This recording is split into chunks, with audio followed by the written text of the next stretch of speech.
Salut à tous, Kwame Sport. J'espère que vous allez bien, peu importe l'heure et l'endroit où vous regardez cette vidéo.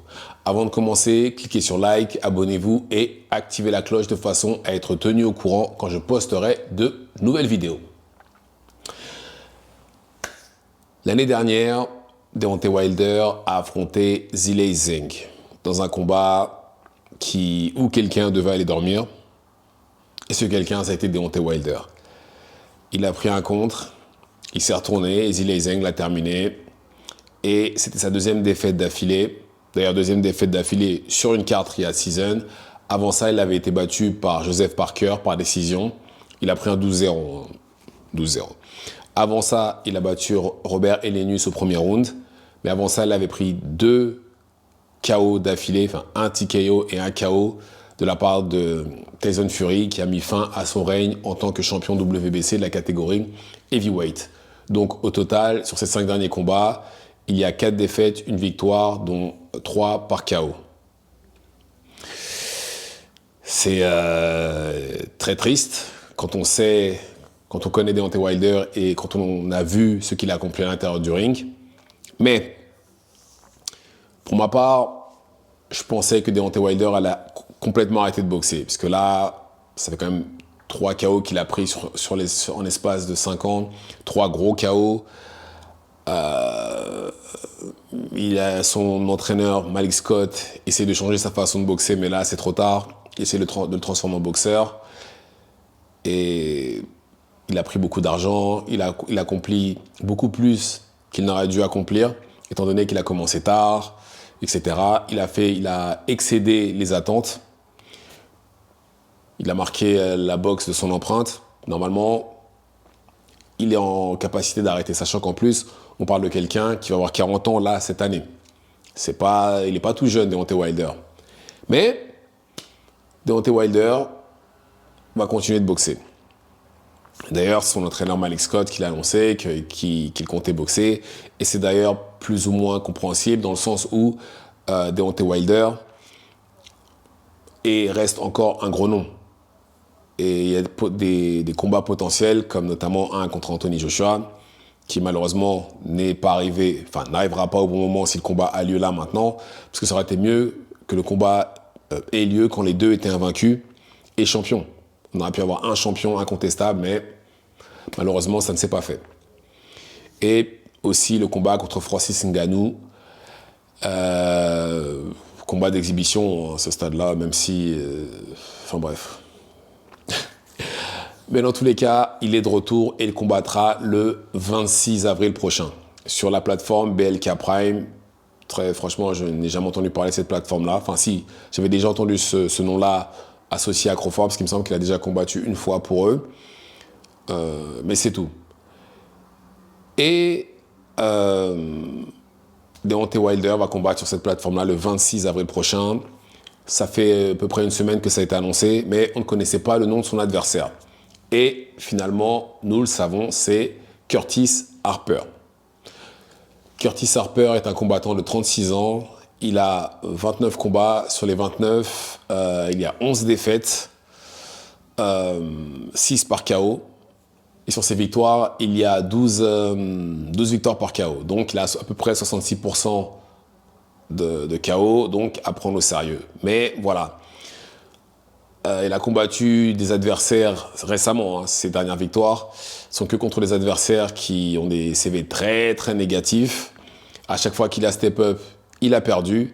Il a affronté Gerald Washington, Zhilei Zhang, Efa Jagba, Chris Areola. Il a perdu contre tout cela. Et je crois qu'il a pris des KO par tout cela. Non, il a été disqualifié quand il a affronté Efa Jagba.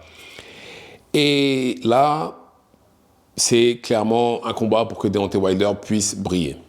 Là, je pense qu'ils ont pris quelqu'un de très très bas pour pouvoir le relancer, on va dire, ou au moins lui donner confiance en lui. Même si je pense qu'il faudrait peut-être 1 ou 2 tune-up, de façon à pouvoir rebooster sa confiance en lui et après pouvoir se diriger vers des combats plus difficiles.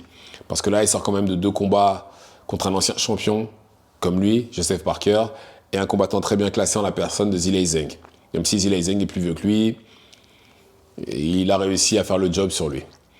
Et alors, je pense que tous ces éléments-là réunis en disent long sur là où on est Deontay Wilder dans sa carrière.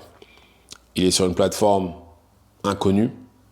Faut pas oublier qu'avant ça, il combattait sur les cartes Riyadh Season, qui sont des grosses cartes diffusées sur DAZN. Et avant ça, enfin même avant ça, même si je pense qu'il a encore en bonne relation avec eux, mais avec PBC, il combattait sur Showtime, donc de grosses plateformes de sport. Et là, il passe chez BLK Prime. BLK Prime complètement inconnu. Enfin bref. À mon avis, je pense que la paye, ça doit pas être la même non plus. Hein. Qui dit plateforme pas importante, dit aussi que la paye va avec. Et je pense aussi que la salle, ce sera pas non plus une grosse salle comme d'habitude. Quoique ça, on sait jamais. Et il affronte Curtis Harper.